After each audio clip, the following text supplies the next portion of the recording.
fans, and welcome back to the Saved by the Bell podcast with my co-host H and myself, Dark Side of the Moon.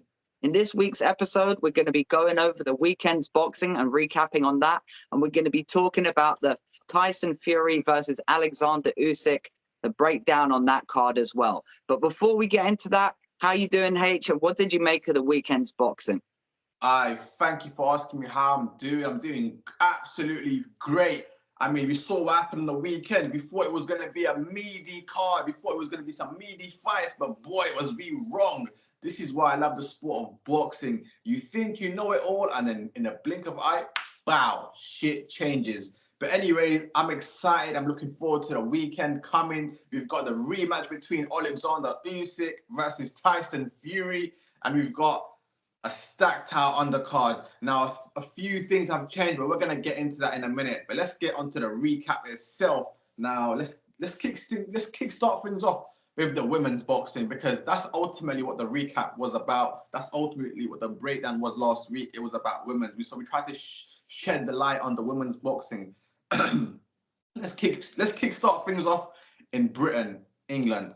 Lauren Price versus Betsy Matthews. Now, I said this to you before, Dark Side. I said this to you before. Who the fuck is that guy or that girl? You know what I mean? I'm telling you, the matchmakers, they went to Colombia. They went to the Colombian market and picked out a random bird that was working on the stools. Hello, love. You want to make some quick bucks in England? Yeah, why not? Hey, let me get the money, the pesos. You know what I mean? What was that? That performance was absolute trash. Like, this was a complete mismatch for Lauren Price and Bexley Matthews. The levels were totally on different buildings. Forget level, different buildings. Yeah. And every single time, even in this fight, the fight wasn't long, let's be real. It ended in round 3. But every knockdown that Lauren Price knocked Bexley Matthews down with was the same punch. It was a jab and then a cross. I'm thinking, how can you not learn from your mistakes? Like, surely from the first time, you're going to be on your P's and Q's. For Bexley Matthews, like, okay, jab, cross. Okay, I got another jab, cross coming. No, she got knocked down 3 times by the same punch and in 3 different rounds. How does that make any sense? That shows you what kind of level of fighter she was, because she's not an adapter. She's not world level. She's not even. She's probably not even Colombian level, let alone world level, coming over to England. But anyways, you know what? Big Bexley Matthews up. Bigger up for coming to England, for taking the fight. Lauren Price, it was just a warm-up fight. We already knew this. Speaking of warm-up fight, let's move on to Natasha Jonas. Now, this was a bit more competitive. I wouldn't say it was a hard night for Natasha Jonas. I wouldn't say, she had to work very hard in this fight. The best round that Ivana Habazin had in this fight was round 3. And then round 4, we saw Natasha Jonas come back and almost drop Ivana Habazin. And then after that fight, each round, Natasha Jonas won with ease. You know what I mean? What I liked about Natasha Jonas in this fight was her performance. Body, head, body, head, body. I love that sort of combinations. Keep your opponent guessing. Where's the punch is going to come next? Because Natasha Jonas, if we compare both fights, now I know it's not really fair to compare both fights between Natasha Jonas and Lauren Price, because Lauren Price's fight was very short. And you can't really compare someone that's just basically a punching bag. It don't really make any sense. But if we do compare the fights and the skills in this fight, we can see the skill set is different between Natasha Jonas and Lauren Price. Lauren Price was just headhunting, while Natasha Jonas was boxing. You know what I mean? So there was a different level in fighters between these two. But anyway, let's move back on to Natasha Jonas. Listen, what did I make of her performance? I was impressed. She did her thing. The only thing I may be a little bit concerned about is the lack of pop, the lack of power in her punches, because in round 4, she connected Ivana Habazin, wow, clean on the chin. And that should have been a knockout punch, but it was not a knockout punch. She just wobbled Habazin. And even after she wobbled the Habazin, Natasha Jonas tried to finish the job, but it seems like the pop power was not there to finish the job. So that's my only concern in that fight. Now, let's get on to why these two had this warm-up fight. It's obvious. They're going to go and have a fight next year. Lauren Price versus Natasha Jonas for the undisputed women's welterweight championship fight. That's what this fight was about. It was a warm-up fight. Get them a bit ready. Get them ready. You know what I mean? Build up the hype. And you saw at the end of the fight of Natasha Jonas, Lauren Price came into the ring and she was like, I wish Natasha Jonas, you know what I mean, a good Christmas, spend some time with your family, but I want her belts. And Natasha Jonas said, be careful what you wish for. And then they got into a little heated argument, not argument, but that a little back and forth here and there, which Lauren Price was saying, I'm younger, I'm fitter, I'm faster. And then Natasha Jonas was like, listen, I can't tell you word for word, but it was something along these lines. It was like, be careful what you wish for. Like, you're not ready for me, blah, blah, blah. Anyways, this is my thought on it. Lauren Price is 10 years. Natasha Jonas senior. Lauren Price is 30 years old. Natasha Jonas is 40 years old. Now, we know the lower the division is, age plays a big factor. It's not like the heavyweights. In the heavyweights, you can be 40, 45 and still compete. Do you know what I mean? Because you don't need much speed. You don't need much agility. You don't need much movement. You just got to rely on your power. You know what I mean? But in the lower weights, you need speed, agility, and all those things because it's a lower weight division. Do you know what I mean? There's only so much power that you can hold. Now, my thing is, a younger fighter who's 10 years younger than the opposition, how's it going to play out? Do you know what I mean? I mean, it's going to be a great fight. And one thing I'm happy about, whoever wins, the belts are going to stay in the UK. The belts are going to stay in England. It don't matter. It don't matter if Natasha Jones wins or Lauren Price wins. It don't matter because either way, the belts are staying in England. So whoever is going to be the undisputed champion, we're going to have a British women's welterweight undisputed champion. So that's one thing that I'm happy about. At least the belts are not going to go over there, over here, or get scattered around. They're staying in England. Do you know what I mean?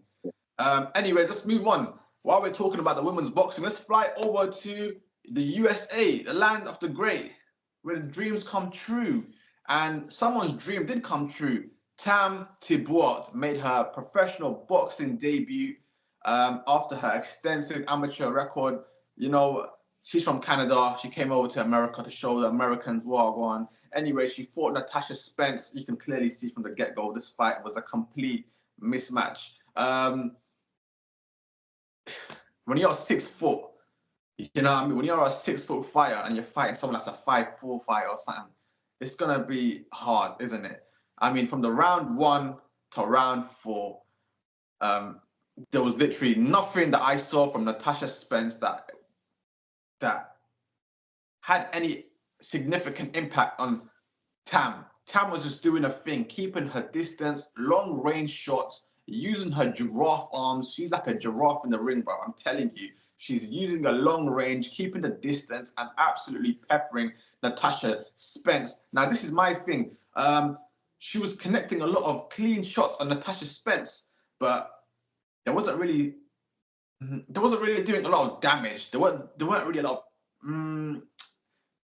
I'm trying to use the right words because I don't want to discredit Tam. Let's just say there wasn't enough pop in the punches.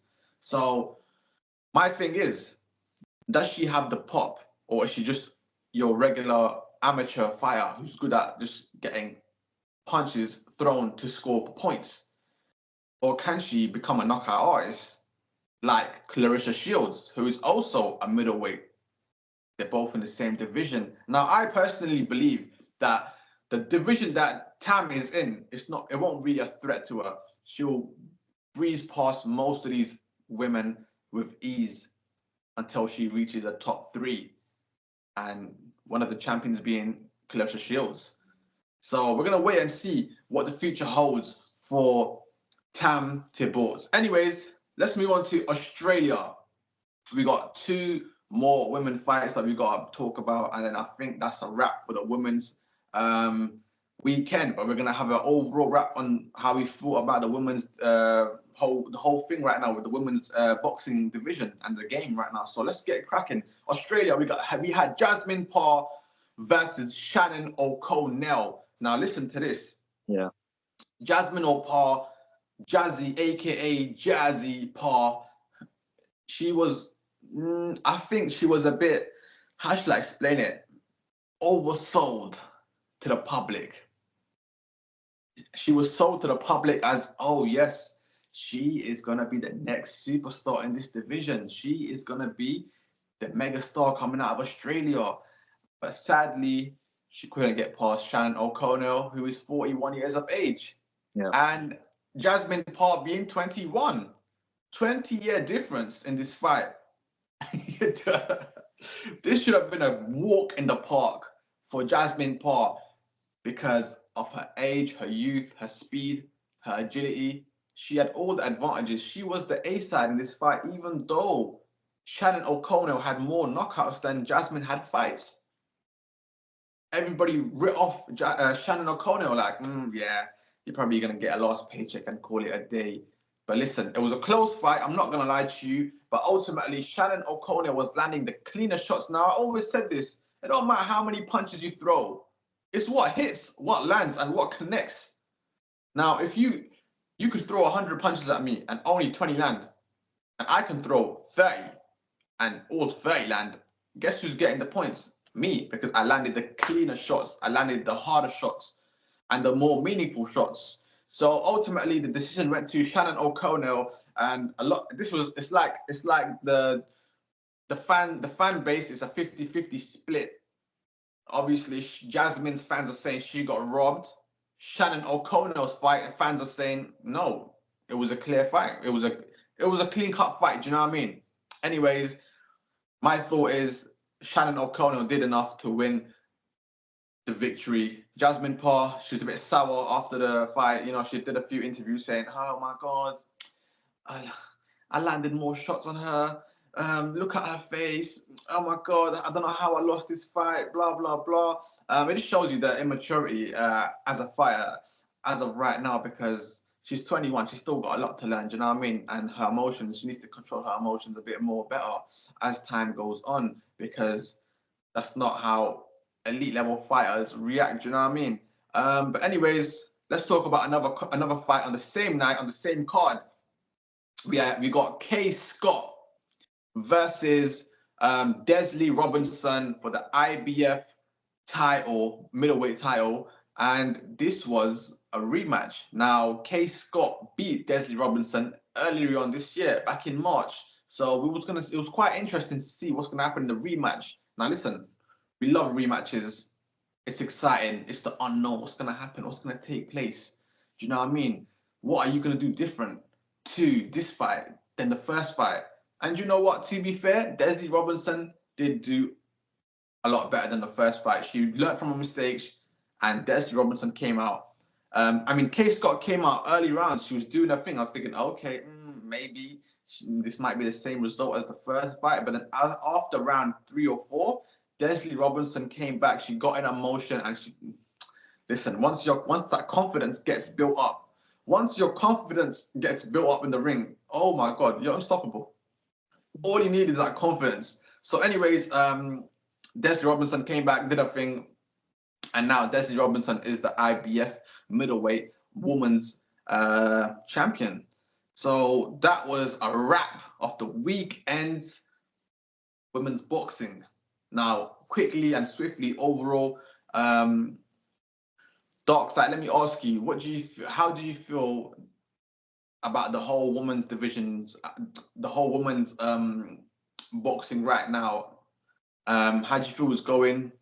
And yeah, man, just give your overall thoughts on the women's boxing. Well, first, I'm going to go back and I'll start with Lauren Price and Bexy Matthews and my thoughts on that fight. I thought, well, we didn't have much to sort of really go on because it was only a few rounds. But what you did notice is, like you said, Lauren Price was headhunting. And I think the idea was to get a stoppage, make a statement, and onto bigger and onto bigger and better things. And, you know, if you look at the opponent levels, it was obvious that type of performance was bound to happen. You know, what do I really make of it? I mean, you can't really make much from it, but what you can say is Lauren Price is, you know, she's quite accurate. She's very active. She's in and out. Her style is very reminiscent to me, somewhat similar of Katie Taylor. I feel like there's some similarities between those two ladies. But as you know, that fight was basically a warm-up for the potential fight to fight the winner of Natasha Jonas or Ivana Habazin. But moving on to that fight, I think if you look at Natasha Jonas, she's definitely getting on in her career now. She hasn't got that much time left. But the good news for her is she's on the verge of getting that major undisputed fight. And on her performance, just individually on the performance, I thought she picked her shots very well. She wasn't very active with her punches. She didn't throw a lot, but the shots that she did throw, the combinations, like you said, going body and head like that, all the eye-catching shots were coming from Natasha Jonas, and I thought it was a great performance. So both ladies put on great performances, and we know the next fight is obviously going to be Natasha Jonas versus Lauren Price now, and that is going to be a good fight to watch because some people are going to say Lauren Price, she's younger, she's, got the Olympic background and whatever, and she's sharper and that quicker. And then some people will say, nah, but the experience of Natasha Jonas might come into play, like the ring craftsmanship and stuff like that she would have learned through the many fights that she's had. Maybe her technical ability will get her through. So it's going to be a question of who's really going to be the one to shine and who's going to take all the marbles. But overall, on women's boxing and the women's boxing scene, I think it's in a great place right now. It's in a point where, me personally, I believe the main foundation of the women's boxing was started in the UK, and it's starting to slowly branch out into America.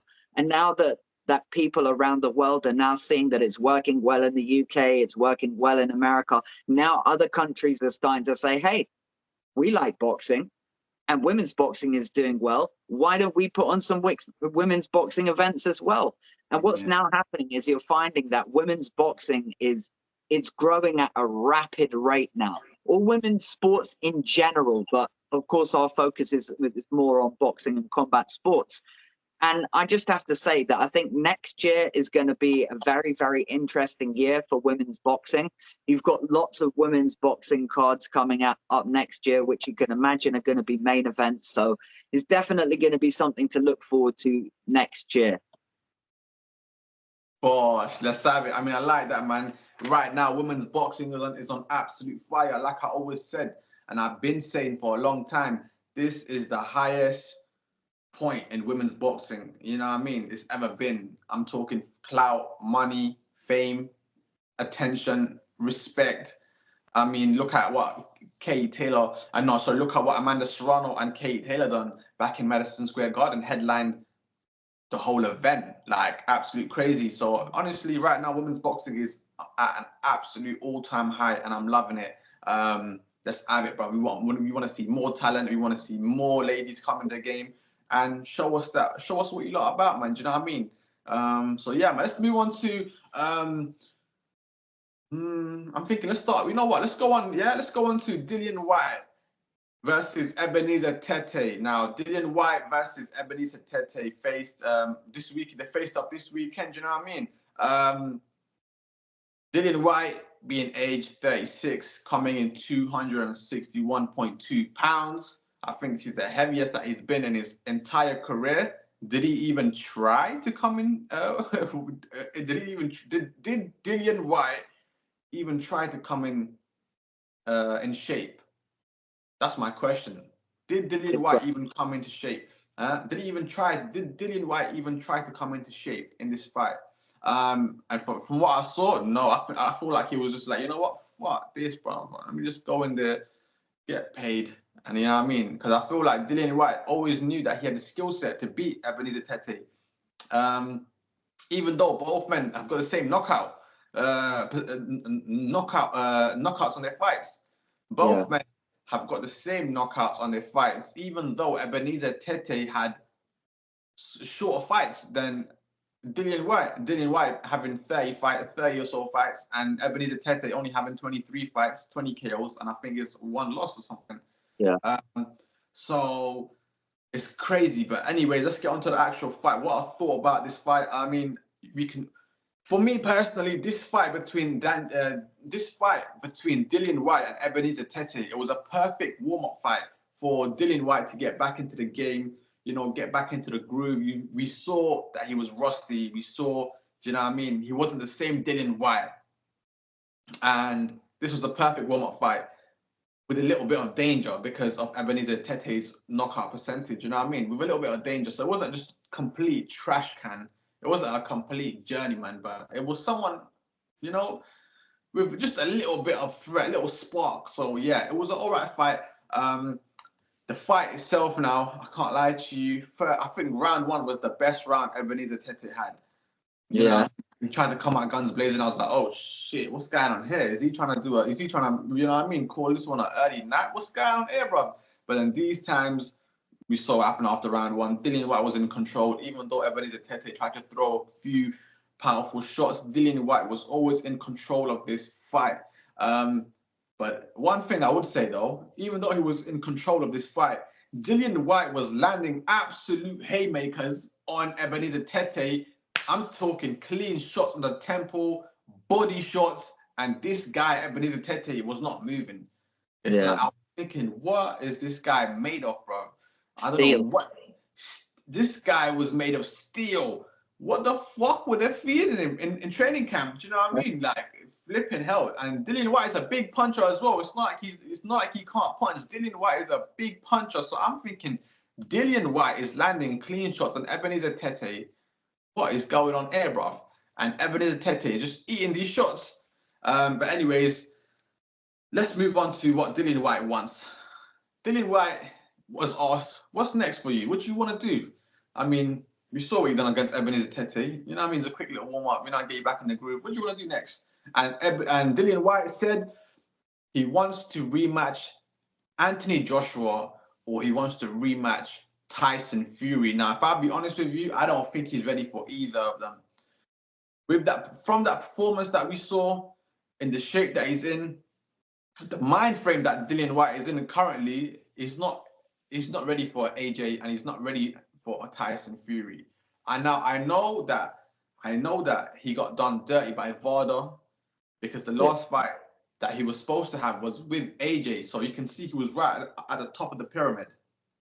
Yeah. And then actually VADA came in and said, oh yeah, mate, you got tested for, popping the peds. And then 2 years he was out of action. So obviously it's not really fair on Dillian Whyte what's happened in it. And I'm sure that's taken a lot out of him mentally, spiritually, emotionally, and financially. So now that he's come back into the game, I think he's hoping for a last few fights, get paid, you know what I mean? Because he did say on the end of the fight, in the post interview, he did say, the next fight that I want to have is on a Riyadh season card. So you know what Riyadh season card means, baby. Cha-ching, cha-ching, cha-ching, cha-ching. Which I believe is only right. I mean, Dillian Whyte is a veteran of the heavyweight game. British heavyweight boxing, you know what I mean? He's a veteran. But I believe he's not ready for AJ. I believe he's not ready for a Tyson Fury. Let me know if you think if this statement is true. I believe he's more or less ready for the next fight that he should have, is either with Andy Ruiz, either with Big Baby Miller, go and have a fight with Joe Joyce, like these sort of caliber of fighters. And if you beat them, then we can talk about AJ and Tyson Fury. But anyways, I've been waffling enough. Let me ask you what you thought about this fight between Dillian Whyte versus Ebenezer Tete. Well, first of all, just on the fight itself, I thought the fight was a bit meh, if I'm being honest. It wasn't the greatest fight. Obviously, we could see by the size of Dillian Whyte, he didn't train properly to get the weight off. He just did the training, the boxing training, without removing the weight. I thought that, if I'm being honest, I do think that Dillian Whyte did land some really, really good combinations at times. He was ripping shots to the body, ripping shots to the head. I mean, he was mixing it up. He was throwing hooks. He was throwing straight hands. He was throwing uppercuts. He was literally throwing the whole shebang at Ebenezer Tete. And like you said, bro, what the hell this guy was made of, I don't know. But I guess in boxing, sometimes you just can't knock everyone out. That's just boxing, you know. Even Rocky Marciano couldn't knock out all his opponents. So that's just the case. But I think overall, it was a decent performance. I think he could have put a much better performance on if he dropped about 10 pounds in weight. If he dropped about 10 pounds, got to around 250, maybe around 248, I think that would be a good weight for him. You'd find his punches would be a bit more explosive, because everyone knows the more speed you have with your punch, the more explosive it becomes. So I think that will help with his punch power. But overall, I mean, the level of opponent, what do you really make of it? I mean, Daniel Dubois did knock this guy out in the second round. And it took Dillian Whyte quite a lot longer to get the stoppage. And it was kind of a soft stoppage, if we're being honest. But I guess they were more worried about the guy's health because he wasn't going down. So I think, yeah, decent performance. But about what you said about where he wants to go in his career, I think we all know Dillian Whyte hasn't got that much longer left in the boxing game. He's probably got a handful of fights left, and he's probably thinking, hey, like, if I can get back into the mix now and get one of these top fights on a Riyadh season card, then I might be back in the proper money. Because he could fight an opponent, like you mentioned, like a Joyce, like a Miller, one of these kind of guys, and Andy Ruiz, on a Riyadh season card, because they would make a fight like that. And then if that goes well, then potentially a fight against Fury or a rematch against AJ. But I have to be brutally honest with you. I think it's going to take a while before we see Dillian Whyte in that position. And the reason is, the way the heavyweight landscape is right now, it's already really tied up for a while. Like Fury, if he wins in a rematch, he's going to have to fight Usyk for a third time, which means that's going to be off the books. You've got AJ, who he wants to fight, is about to have a rematch with Daniel Dubois. And if he wins, that could also lead to a trilogy. So it means both those options are off the table, at least for the next couple of fights. So he's got to keep himself busy. So I think if he does get a Ruiz, a Miller, or somebody along those kind of lines, I think that would be a great stepping stone for him to get to where he wants to go. But I think he's more likely to get that kind of a fight around 2026. And the chances of these guys still being boxing by 2026 is a low probability. So he may not ever even get these fights, which is kind of sad. But the last thing I'll say is about the VADA thing. I feel very sorry for Dillian Whyte, because it's not once, but twice that VADA have now come and done him for performance-enhancing drugs. He's had about 2 years out of the sport, maybe longer than that, maybe 3 years in total from the two particular times. And then they basically came out and said, they're sorry, there was a mistake in the findings. So they cleared him of all charges. This is not the first person that this happened to. It's happened to multiple people. We can think of Conor Benn as another example on that. And I think something needs to be done about it. They need to look into the findings and find why this keeps happening and why they keep getting it wrong. But just closing on the Dillian Whyte thing, I think he's got a lot of hard work to do before he gets into the position of fighting those guys. Most definitely. We want to see more of the body snatcher. We want to see him in big fights. Snatching the bag, snatching the money. Anyways, let's move on to the last recap, the last little review of the weekend, which was, I think, is this right to say? Before we even get into it, before we let the fans know what we're talking about, is it fair to say, was this the biggest upset of the year? That's all you got to say, yes or no, bro? It's a good question. It's definitely one of them. One of them. All right, cool. Now let's get on to it. Who are we talking about? What are we talking about? Biggest upset of the year. What's going on? Most of you probably didn't even know he was fighting. Anyways, Jaime Munguia was in action this weekend against Bruno Saras. Now, listen, me and you both, Darkside, we writ off Saras from a long time. We said, it's going to be a walk in the park. Jaime Munguia is getting warmed up. This is a warm-up fight for him to go and face Edgar Berlanga or Caleb Plant. This is a stepping stone. This is a warm-up fight for him to get ready, get in the motion. Do you know what I mean? Boy, was we wrong. And this is why I love the sport of boxing, because, like I said before, you think you know it all, and then one punch, pow, changes the whole fight and changes your whole breakdown and your whole knowledge of what you think you knew. Do you know what I mean? I mean, take a look at this. Amir Khan versus Prescott. Yeah. Mike Tyson versus Buster Douglas. There's been many upsets. And this is just one of them. Anyways, so round one kicked off. I see Jaime Munguia doing his thing. I'm thinking, okay, you know, not bad. He's in control of the fight. Round two, bow, boom, left hook. Round two, Jaime Munguia drops Bruno Soros, the brutal left hook. I'm thinking, yeah, man, my prediction was right. I knew what I was talking about. This was going to be a walk in the park. But damn, Bruno Soros, I think maybe something clicked in his head after that knockdown. He thought, oh, yo, what's going on here? Let me get back in the game. And he came back into the game. And I think it was round four, he landed a nasty uppercut on Jaime Munguia, which flipped Jaime Munguia's head back, literally flipped the switch. And I think it was wobbled. I think that's when Bruno Soros caught the boost, the ultimate boost. Red Bull gives you wings. He caught the maddest boost and he thought, you know what? This is my fight now, baby. Who do you think you are? What, just because you've got, you know what I mean, however many knockouts? What, bro, this is my time to shine. And round six came and it was a jab and a cross that knocked out Jaime Munguia. Jaime Munguia didn't even know he got knocked out. He came back up. He was arguing with the referee. What's going on? Why'd you stop the fight? Referee said, mate, you need to fucking sit down, son. You know what I mean? Yeah. Don't get too big for your boots. You know what I mean? Sit down, get on your stool, bro. Anyways, fucking hell. Sport of boxing. Damn. The sweet science of boxing. It's crazy to think, because I was going through this fight.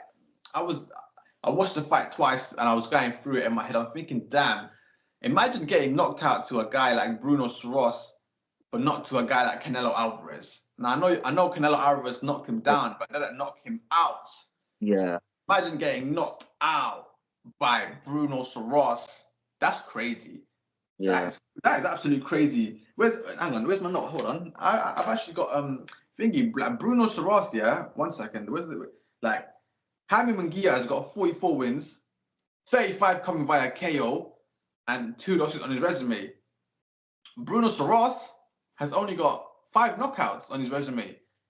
And for him to get knocked out from Bruno Soros is crazy. It's a big upset. It's a big upset. It could be one of the biggest upsets of 2024. It's definitely up there as a contender. Damn, Daniel, damn. It's the sport of boxing. It happens. One punch changed the outcome of the whole fight. Now, let's talk about what's next for Jaime Munguia. Is he going to come back and come back for vengeance? Is he going to take an immediate rematch with Bruno Soros? Or what's his option? What's he going to do? I mean, listen, you got to take a rematch. You got knocked out in front of your home crowd in Tijuana in Mexico. Yeah. Do you know what I mean? You have to take the rematch. You must take the rematch. You must avenge your loss. You must get your reputation back, because you can't go out like this, getting knocked out by a guy that nobody's even heard of until this fight. That is sad. But anyways, let me wrap it up. I feel like Jaime Munguia is probably his off night. I don't know what was going through him. We know what he's capable of. We've seen him many of times break down opponents mentally, spiritually, emotionally, and ultimately knocking them out in the ring. So we know what Jaime Munguia is about. Maybe this was just an off night. Anyways, let me ask you, Darkside, what did he make of this fight? And what's the next step for Jaime Munguia?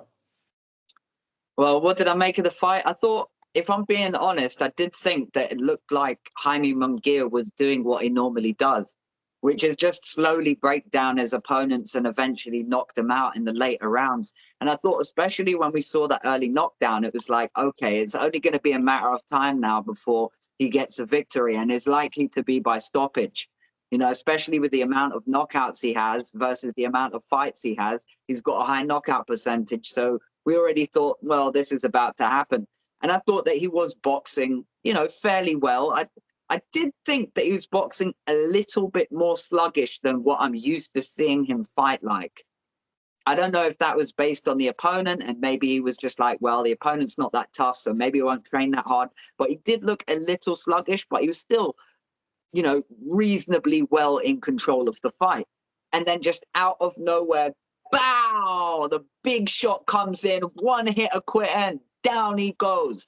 This is the reason why we love the sport of boxing so much, because someone could be in control and then it just takes one punch. And especially by a guy who only had like 5 KOs before, you'd think these guys can't punch. There's no chance of that happening. But sometimes it just takes the right punch at the right time in the right place. Get that landed, and the fight is over. So it's a bit of a shocker, but we go back to what you mentioned earlier about Mike Tyson and Buster Douglas. I think the obvious answer here is he has to take the immediate rematch. You know, it wasn't like he was losing the fight. I don't think the fight was that particularly close. But in cases where you've been knocked out by one punch, it's not a great sign, but it's normally a better sign than the fight being more competitive when you didn't expect it to be that. Because what's likely to happen in the rematch is Jaime will come out and he'll do what he normally does, and he'll probably win by stoppage. If not, he'll win on points. Because I think that was a lucky punch. If I'm being honest, I hate to say it, maybe not lucky, but it was the right punch at the right time. And I think it's not likely that's going to happen in a rematch is what I'm trying to get at. So what do I think about the overall fight? What do I think about Bruno Sarace as well? Because we have to mention him. We have to say a massive congratulations to Bruno Sarace, because now he's made his name in boxing by knocking out one of the top rated guys out there. So he's made the name for himself, and with a spectacular knockout as well. It wasn't even just a crappy knockout, let's call it. It was a really amazing knockout. So congratulations to him, and for him as well, on to bigger and better things, because he will have the rematch against Munguia again, which will mean he will again be probably getting paid the most money he's had in his career up until this point, which is brilliant for him. So on to bigger and better things. And just the final recap is, you know, I think good fight. Unlucky for Munguia, if I'm being honest, and the rematch has to happen. And I look forward to seeing that. There'll be a lot of anticipation about the rematch of that fight. And that's a wrap of the weekend. Bosh! What's going on, my people? This is Saved by the Bell podcast. And you know what's coming this weekend, 21st of December.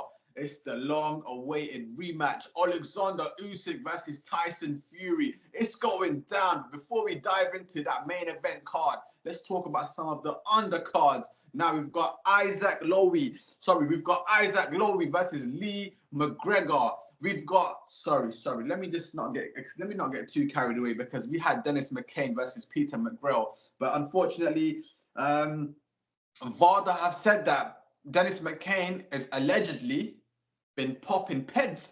So because of that reason, Dennis McCain's fight has been taken off the card. I don't know if they've got a replacement for Peter McGrail, but that fight is off the card. Anyways, it's sad to hear, because that was one fight I was really looking forward to.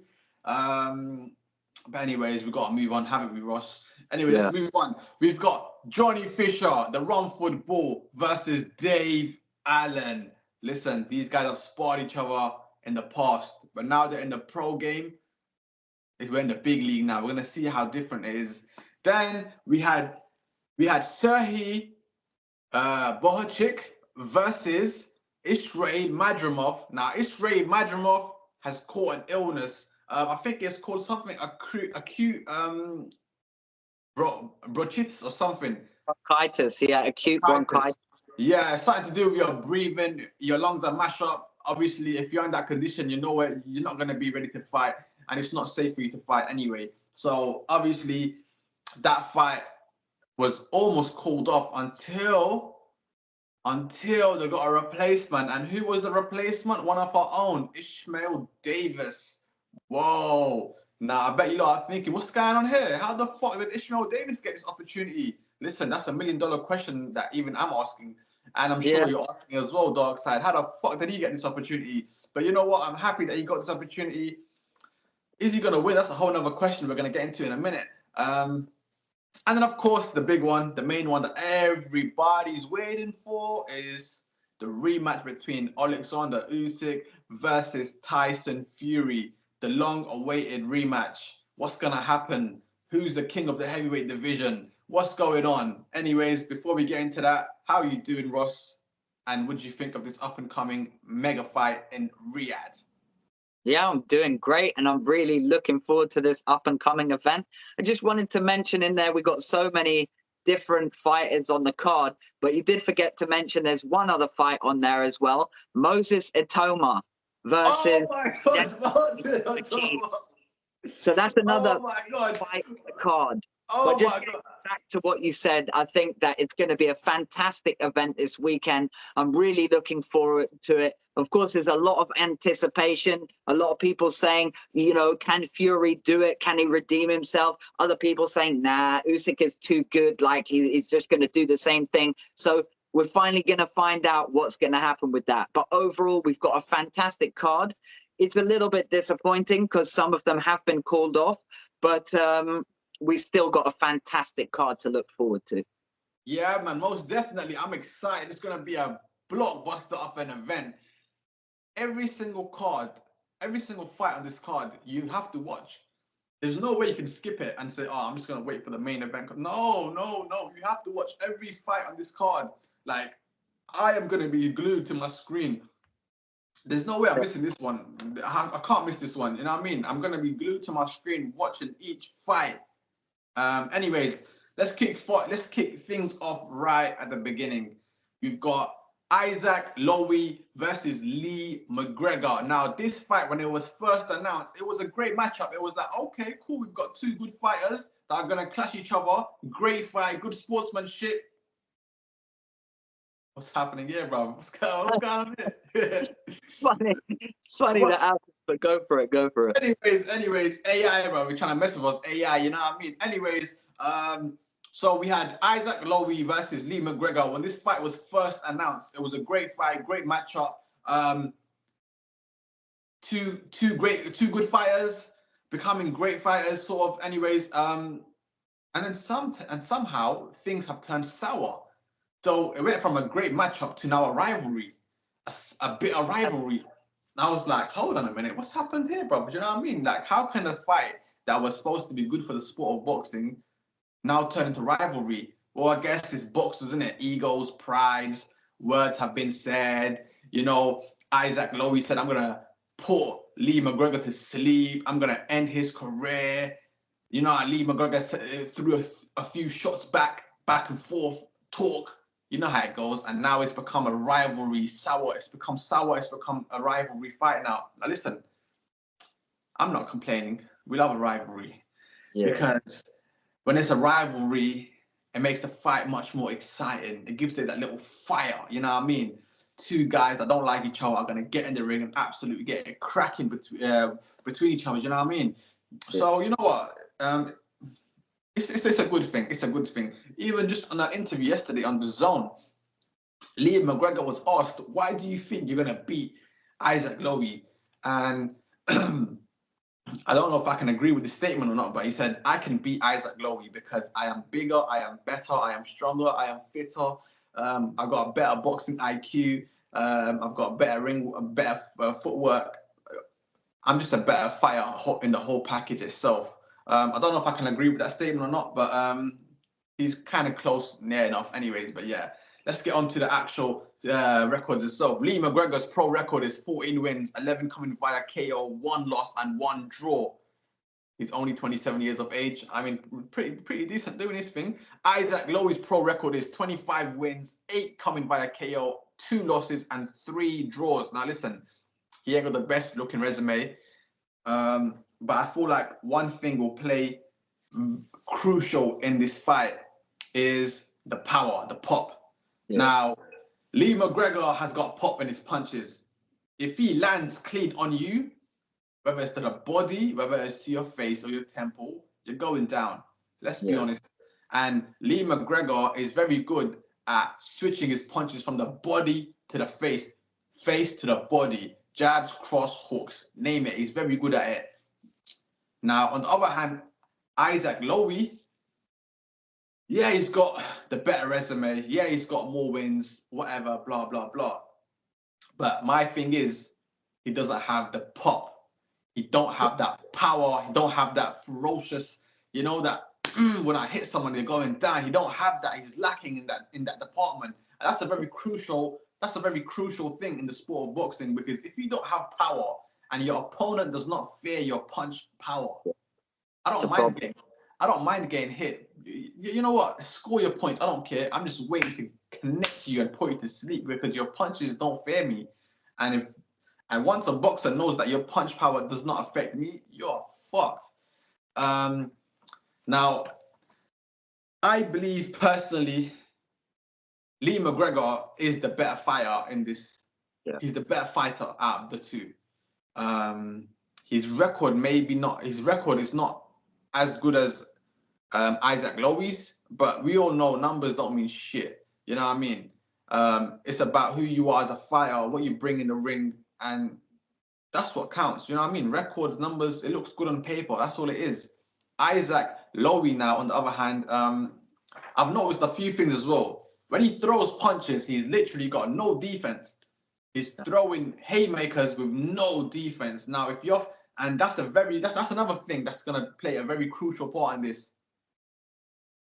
Lee McGregor is a very good counter puncher. Yeah. You know what I mean? So with that being said, if Isaac Lowy starts to throw in haymakers with no defense, and Lee McGregor's got power in his punches, and Lee McGregor is a good counter puncher, it's a disaster recipe for Isaac Lowy. Now, it's a great fight, two British guys. At least they're getting to face each other on Riyadh season. At least they're going to get paid some big bucks. It's only right. Anyways, let me ask you, Darkside, what did you make of this fight? What do I make of this fight? It's an interesting one because I think Lee McGregor's, he's sort of on his way up, whereas I wouldn't say the same for Isaac Lowe. I could be wrong. It might be Isaac Lowy or Isaac Lowe. I'm not too sure.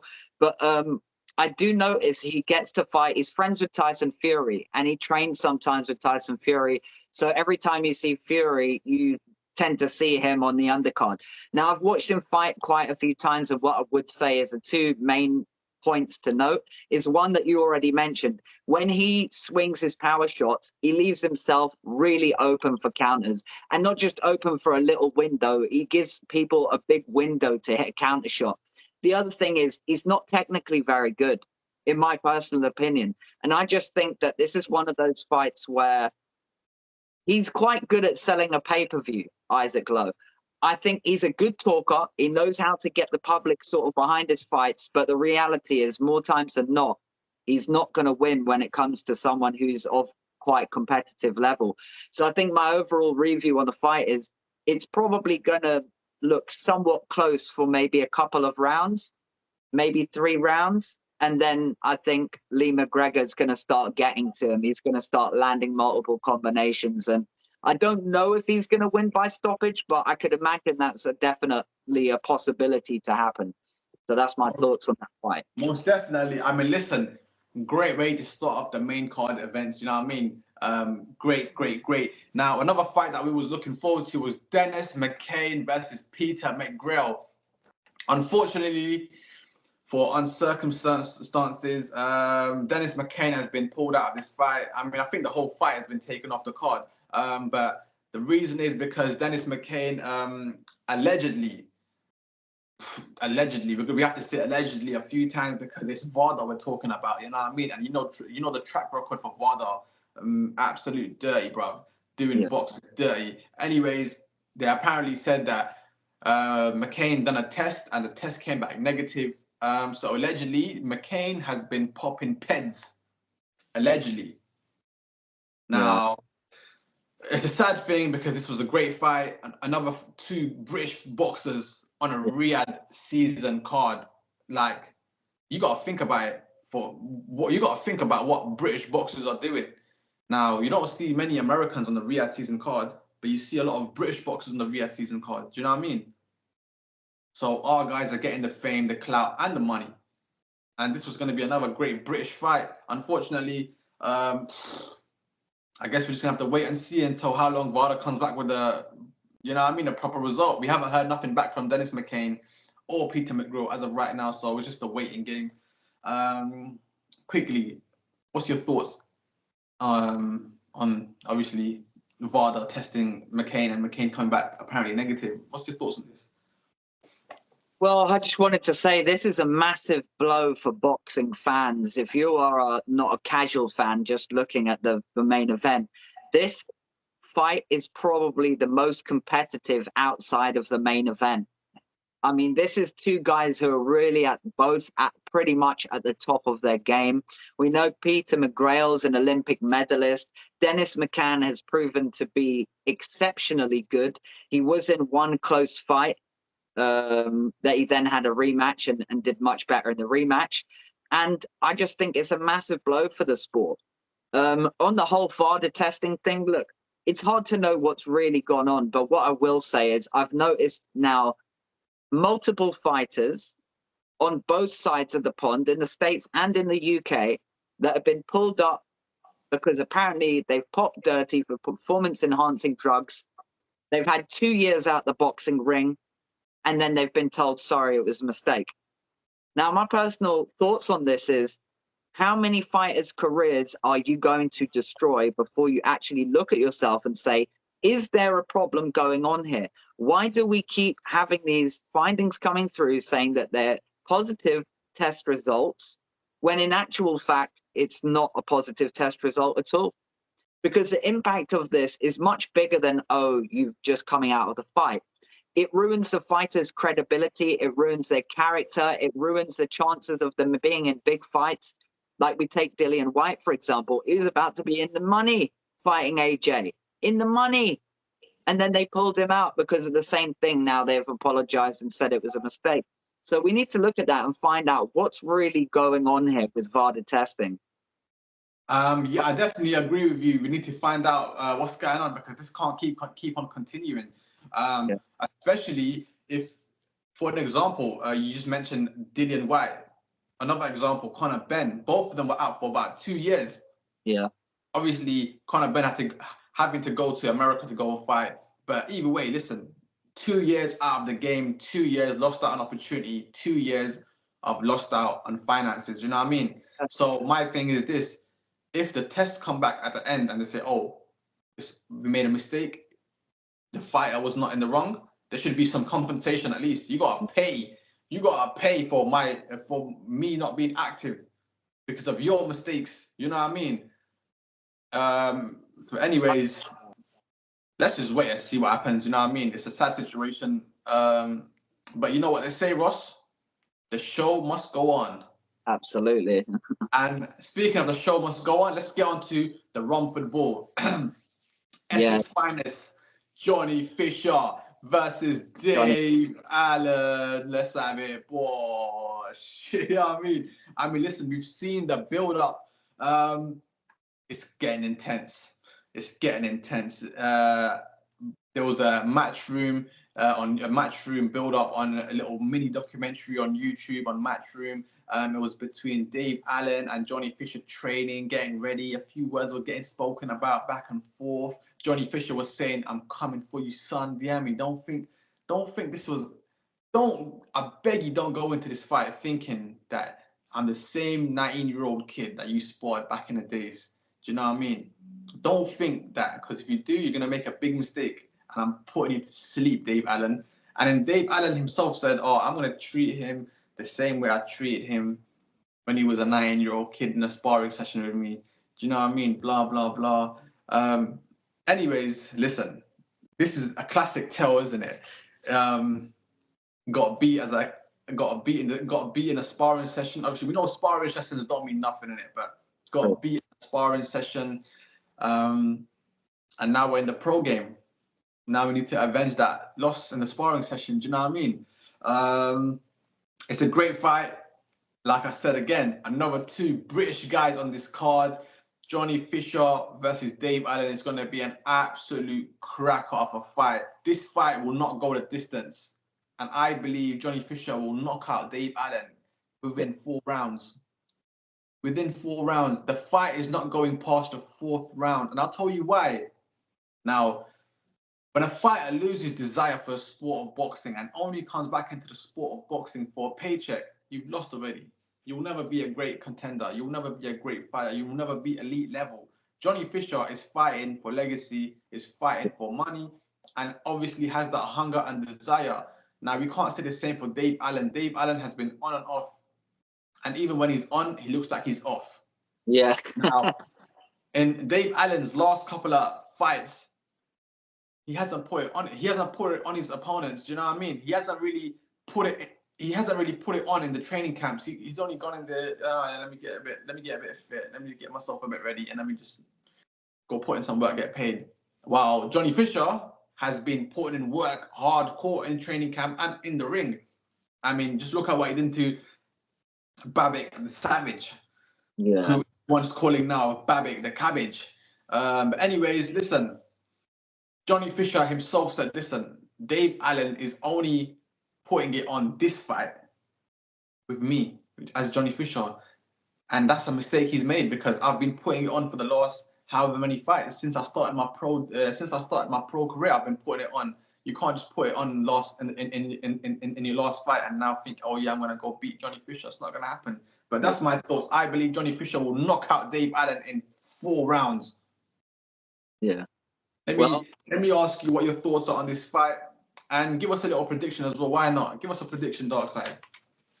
All right. Well, my thoughts on the fight, thoughts on this fight are, well, first of all, we know Johnny Fisher is sort of a rising star, isn't he? He's super popular. Fighting style, he boxes technically fairly well, and he holds quite a lot of power as well. Dave Allen, on the other hand, is not a rising star. He's towards the end of his career, and I have to be honest, I've watched Dave Allen box on numerous occasions, and every time I watch him box, I always think the same thing. This guy hasn't got the mentality that he really wants to do damage when he's fighting his opponents. Like a majority of the top fighters throughout history, they go in there thinking, I really want to do severe damage to you with my punches. Whereas I think Dave Allen is genuinely a nice guy. He's a really nice bloke. And that doesn't often always work. In very low percentage of times does that actually work, where you've got someone who's truly a nice guy and they go on to be a brutal champion with multiple knockouts. So I just think it's not a mismatch because Dave Allen has a lot of experience, but I do believe it's like you said, we're probably going to see a stoppage within the first, 4, 5, maybe 6 rounds. Something within the first 6, I would expect to see at least a knockdown or a stoppage within the first 6 rounds. One thing I will give Dave Allen is he is quite tough. And I think the majority of times, if you're going to get him stopped, you might get a stoppage by the referee stopping the fight because he's just taking too many concussive shots to the head and the ref just thinks, nah, I just don't want him taking that damage. He's not going to win the fight, so we'll just pull him out of there. But one thing we do know about boxing is that it only takes one punch to change the fight. And as we saw in the Jaime Munguia fight, we should never rule anybody out. So I'm not going to rule out Dave Allen, but what I am going to say is I give it a massive percentage chance to Johnny Fisher. I don't want to be horrible, but I'm going to say probably a 90-10 percentage chance. I'm gonna go with a Johnny Fisher stoppage inside 6 rounds, I think. You know what? What a way to fish it. I know you 10%. Fuck you know. Anyways, you just mentioned that one punch can change the outcome of the whole fight. You just gave an example of Jaime Munguia on the weekend, and those guys are middleweights, super middleweights. And what you said, one punch can change the whole fight. That plays in effect, especially in the heavyweight game. These guys are huge, and one punch most definitely can change the whole fight. And since we're talking about heavyweights, you know what I'm going to mention next? You already know what's happening. Yeah. Very interesting. A future rising star, future champion, maybe even a future Hall of Famer. But he has to get through this next step. The big 6'6" Dempsey McKean. Anyways, let's move on. Moses Atema versus Dempsey McKean is on the same card. Just one after Johnny Fisher. Wow. Another two British guys This is what I love it. I'm loving it. All the British guys are on the Riyadh season, getting paid, getting that big money, getting that clout they deserve. Now listen, whoa. First thing I can say is this ain't gonna be a walk in the park for Moses Atima. You know, this is not gonna be an easy fight. This is his first test. This is Moses Atima's first proper test. And I believe this is gonna be an interesting fight. Now, Dempsey McCain being a 6'6" southpaw. Moses Atima being a 6'2" southpaw. You got two guys who are southpaws, and when you get two guys who are southpaws facing each other, oh wow, it's a chess match. Yeah, It's absolute chess match. You know what I mean? Let's take a look at both men's pro records. Dempsey McCain's pro record currently is 22 wins, 14 of them coming via KO, and one loss to which he took to Filip Hrgović in his last fight. Let's move on to, like I said, the future of the heavyweight game. Moses Atima, 10 wins and 8 of them coming via knockout. Now listen, we know what one for Moses. You know, he's got fast hands, and in those fast hands, he's got absolute explosive power. And those two combinations in the heavyweight game, it's a recipe for success. And he's fast on his feet. The guy's only 19 years old. Fucking hell, he's a 19-year-old guy. He's not even a grown adult yet. So I'm thinking to myself, yeah, imagine when he becomes a grown adult and his power maximizes into adult power. Because right now he's still a teenager, 19. Yeah, he's still a teenager. And he's knocking out all these guys who are adult men. Now, I understand most of the guys he's knocked out, or maybe every single one of them, was an absolute trash can or a journeyman or a punching bag. This is Dempsey McCain. This is Moses Atima's first step. Yeah. Do you know what I mean? If he loses, it's okay. He could come back. He's young. He's 19. 19, bruv. You know what I mean? Come on, bro. For Dempsey McCain, he can't afford to lose this. Fair enough. You lost the fight to Filip Hrgović, no problem. Yeah. Do you know what I mean? It's okay, it happens. You lost to one of the great boxers right now in the heavyweight game. You know what I mean? Good boxer. I give him that. But you can't lose to a 19-year-old kid. Yeah.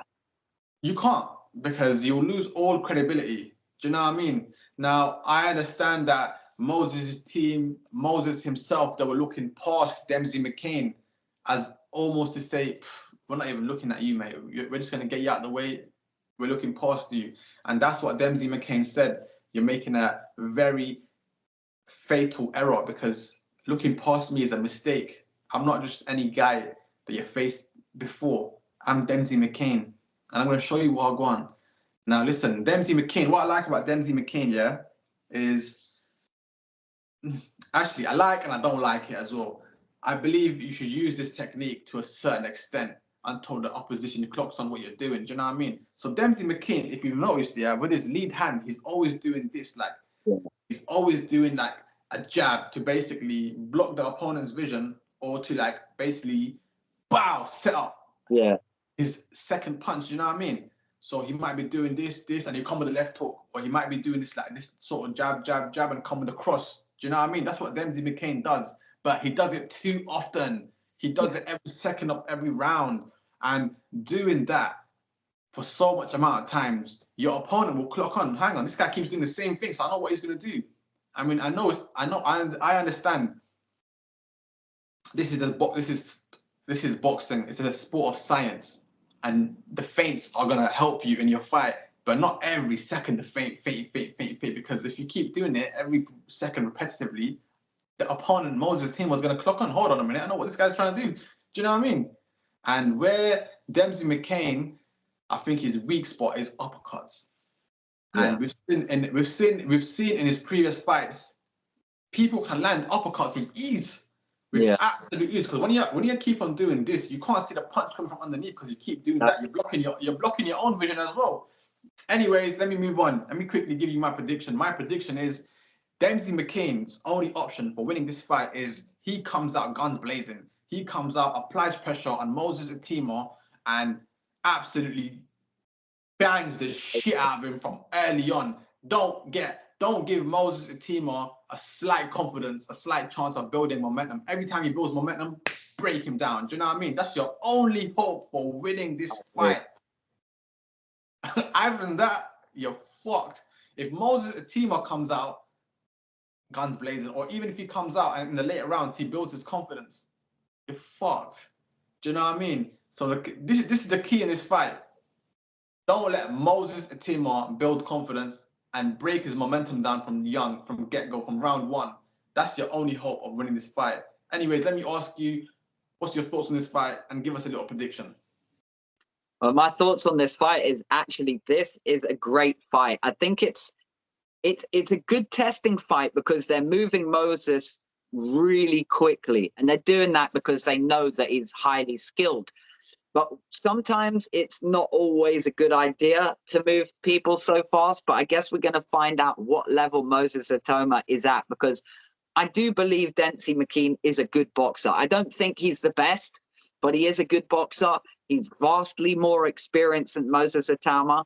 So I think he's got a good chance. And I do believe what you're saying is true. I think if he lets Moses Atima get into a rhythm, it's going to be a long night for him, because he could lose by stoppage or he could lose on points. But if he just goes in there and goes guns blazing from early and catches Moses with some really good shots, he might have a good opportunity to win. But if I'm being honest, my final prediction for this fight is going to be, I'm going to go points. I think Dempsey McKean is, he's quite a tough guy. He's quite a tough guy, so I'll give him that. I could be totally wrong, but I think it's going to be a points decision victory for Moses, but I think it's going to be quite a wide points decision. Okay. I like to hear that. Let's move on now. Co-main event. One before the main event. Now, a few things have changed, but we're going to get into it. So we had Serhiy Bohachuk versus Israil Madrimov. That was the original plan. That was the original fight. Now, Israil Madrimov has pulled out because of an illness. Let me give it the name. It was acute bronchitis. Is that the way you say it? Bronchitis, yeah. Bronchitis. So Israil Madrimov caught bronchitis, which basically stops you from breathing. Not stops you, but it's difficult to breathe. It stops your airways to the lungs, blah, blah, blah. And obviously you can't be in that. You can't be in those sort of conditions and fighting. Do you know what I mean? It just don't make any sense. So only until about a week ago, we thought maybe this whole fight was going to be off between Serhiy, but they found a replacement. Drum roll, please. The replacement is Ishmael Davies. Now, I'm sure your casual fans won't know who this guy is. I'm sure many people that are not from the UK won't know who he is. Yeah. But I'll give you a little breakdown. Ishmael Davies is a British fighter. His pro record currently stands at 13 wins, only 6 coming via KO and 1 loss. Listen, you know what, yeah? I don't want to sound rude, innit, yeah? But I don't know how Ishmael Davies has got this opportunity to fight Serhiy, especially coming off a loss to Josh Kelly. So you come off a loss to Josh Kelly, and then you get elevated to go fight Serhiy, who Serhiy lost to Virgil Ortiz in his last fight, and now Virgil Ortiz is due to face Crawford. So you see where the level is. The level is at the top of the pyramid. That's where Serhiy is. He's with the Crawfords, the Virgil Ortizes. He's right there. And for Ishmael Davies to get leveled all the way up here with them, that's a big boostage. Because if Ishmael Davies can pull off the upset and beat Serhiy, there's no going back now. You can't go back to fighting those guys like Josh Kelly level. You got to fight these big boys now, you know what I mean? So it's a very, very big step up, especially for someone who's a monster like Serhiy. Let's just read out his pro record. Serhiy's pro record is 24 wins, 23 coming via a knockout, 2 losses on his resume. Whoa, 90% knockout ratio. Whoa. Anyways, listen, you got to understand, yeah, this is a big step up opportunity for Ishmael Davis. Of course, he's not going to refuse it.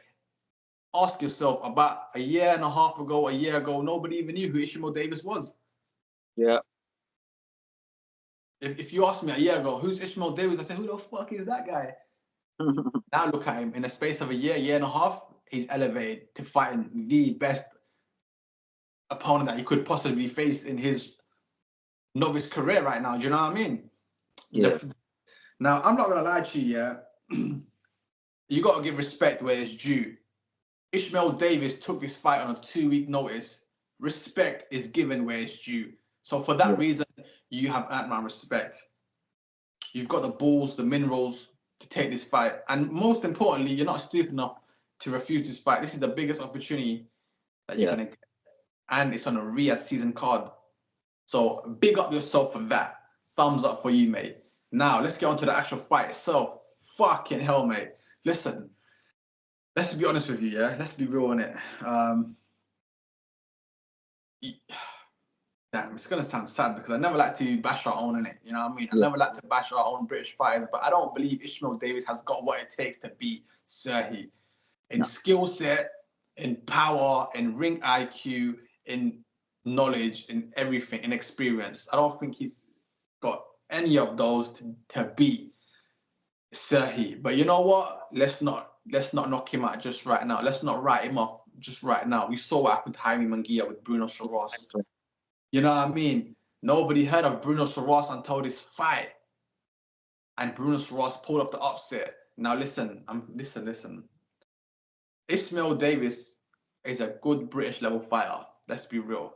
Is he European level? Could be the next couple of fights. Who knows? With the right team, the right coaches, he could be there. But right now, I only see Ishmael Davis as a British level. And for him to go and face someone like a world level, whoa, it's a big step up. Can he pull off the upset? Of course he can. This is boxing. One punch changes the outcome of the whole fight. But is he going to pull it off? No. I'm giving this a 90-10 split. Yeah. I'm giving this a 90-10 split. Serhi 90, Ishmael Davis 10. Listen, there was a last-minute replacement. Yeah, 2 weeks notice.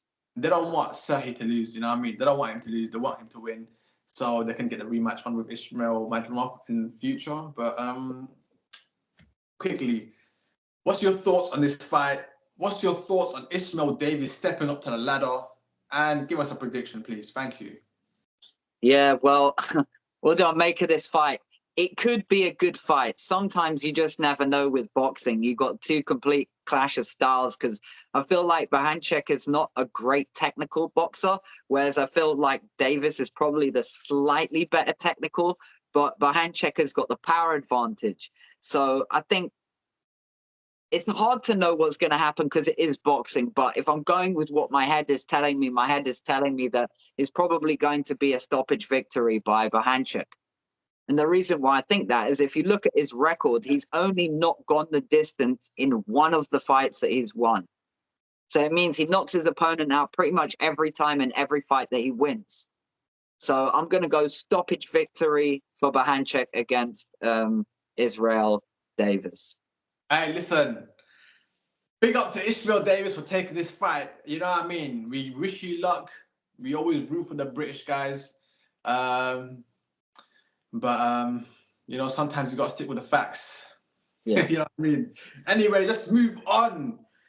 Finally, we're here, Dark Side, after the main event. After such a long wait, we're finally here. The rematch. Oleksandr Usyk versus Tyson Fury. The rematch. Let's fucking have it. Now listen. The boxing community, the boxing world, the boxing news outlets, fighters, commentators, casuals, hardcore fans are all involved in this fight. Yeah. Everyone's got their 2 pence to throw in. Many different podcasts. And guess what? We've got our own 2 pence to throw in. This is Saved by the Bell podcast. And Absolutely. our opinions are most definitely valid, just as anybody else's opinions. Do you know what I mean? So let's get on to this fight. Quick recap for anyone that doesn't know. Oleksandr Usyk, versus Tyson Fury in the first fight that was fighting for an undisputed world heavyweight champion. There was an undisputed heavyweight champion in 25 years. The last one that was Lennox Lewis. And since then, what's going on here anyways? Since then, up until then, there hasn't been an undisputed heavyweight champion in about 25 years. First fight, Oleksandr Usyk versus Tyson Fury. Listen, many people did not put enough respect on Usyk's name. They said, oh yeah, the Gypsy King's gonna win. They were just riding his dick and sucking him off, you know what I mean, as usual. And then when the fight came, oh, whoa, what happened there? Where was the Tyson Fury fans? Where was the Gypsy Kings fans at? There was quiet because all you kept hearing was the Usyk fans, you know what I mean?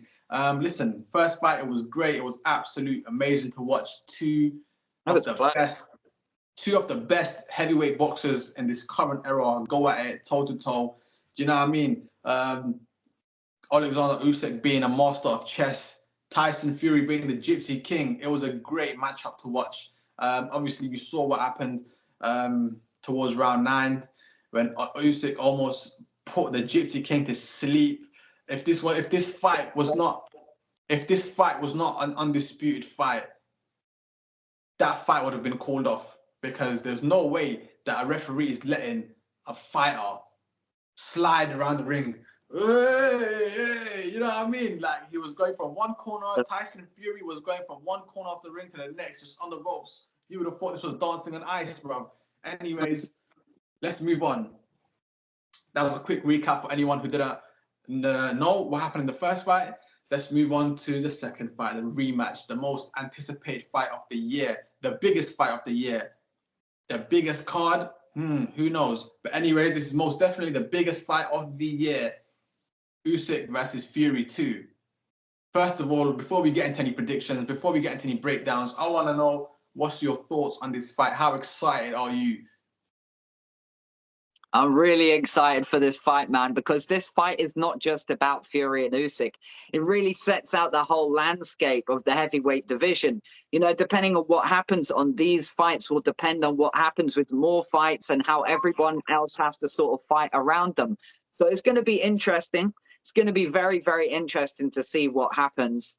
If I'm going into my thoughts on the actual fight itself and who do I think's going to win and stuff like that, I think, if I'm being really honest, I'm a Tyson Fury fan myself, but I'm a fan of boxing first. So I always look at things and analyze things and break things down. And what I will say is, I do believe that Tyson Fury's style suits a young fighter. The older Tyson Fury gets, the worse he's going to become as a fighter, because he has to rely more upon going forward, which has never been his style. Tyson Fury's quite a clunky, kind of an awkward kind of a puncher. So him having to always go forward and attack all the time, I don't think that's really going to work for Tyson Fury in his favor. And I genuinely believe that Usyk will probably get the victory again. I don't know whether it's going to be by stoppage or by points, but I just believe that Tyson Fury is no longer at his best. Even at the current form that Tyson Fury's at, there is a chance he could win, but I do believe that all the favors are going more in hand of Oleksandr Usyk. I think when you look at the first fight, you think, well, Fury's got the weight advantage and Fury's got the height and the reach advantage. We've now seen that none of those factors played any part in the first fight. It didn't matter. So you take those away from the second fight, and if you look at the two fighters, they're both kind of similar. But I believe if you made Fury the same height and the same reach as Oleksandr Usyk, Usyk would be the better fighter out of the two if they were the same height, the same size. Yeah. So in making that comparison, I'd just say on final conclusion, I just believe that I think Oleksandr Usyk is probably going to get the victory again. So that's going to be my final decision. I think Usyk on points. Okay. Listen, I've always said this. Tyson Fury's best advantage is his height and his reach. Yeah. That played a problem for many, many fighters in the heavyweight game, because he was too tall, he was too long to reach, you know what I mean? That's his advantage. But Oleksandr Usyk has cracked the code. He's cracked the code how to get to Tyson Fury. Oleksandr Usyk, being a master of chess that he is, has cracked the code, and he knows how to place his pawns to get to the queen. Anyways, let's move on. My predictions. I want to give you a quick breakdown on this fight. It's a very, you know what? It's one of those ones, isn't it? It's like, it's heavyweight boxing. Two of the best fighters are fighting each other, and it's like, how is it going to go down? But I've got to give you an answer with a clear head. Tyson Fury said he's not going to change anything in this rematch. He's not going to change his game plan. He's going to go in there with the same game plan, and the only thing he's going to change is stop messing about, stop showboating. Now I'm thinking, okay, let's think about this now. If Tyson Fury is going to go into this rematch with no different game plan and the same game plan, it could work. Because what works for Tyson Fury works for him. What works for Oleksandr Usyk works for Oleksandr Usyk. And they're both at the top of the game. And this is the final challenge. Do you know what I mean? It can't get any better than this. Yeah. Maybe unless if AJ versus Tyson Fury, that's a whole nother topic for a whole nother day. Anyways, skill-wise, they can't get any better than this. Yeah. So my thing is, if Tyson Fury is going to go into this rematch with that mindset and with the strategy of keeping the same game plan as the first fight, then guess what? You got to double down harder. You've got to double down on everything you did in the first fight, in the rematch. Double down. And what do I mean by double down? Stop fucking around, stop showboating, and get into this fight and treat it like a fight. Do you know what I mean? Yeah. Round one, opening round, go in there and fucking give it to Usyk. Give it to him. Mean it. You know what I mean? Stop waiting for Usyk to come to you. Go to Usyk and give it to him. You know what I mean? You've landed a few brutal uppercuts on Usyk, and I can't lie to you, if you landed another one, you would have knocked him out. Everything has to be aggressive. Everything has to be explosive. Everything has to be scary. You're a big man. Use your height and use your fucking advantage in this fight. Stop showboating. Do you know what I mean? Now, on the flip side of things, there's only so much aggression that a big man like himself can do before tiring himself out. True. And Tyson Fury, being a smart man, he's not going to tire himself out, because that's what Oleksandr Usyk thrives on. Yeah. Wait until the opponent gets tired, and then now I'm going to step in. Boom, boom, boom, boom, boom. So that's one thing that we've got to play into factor. Another thing is Oleksandr Usyk thrives of attacking fighters. He loves it when fighters are front-footed. He loves it when fighters are applying pressure on Usyk. Because why? Usyk is a master at counter punches.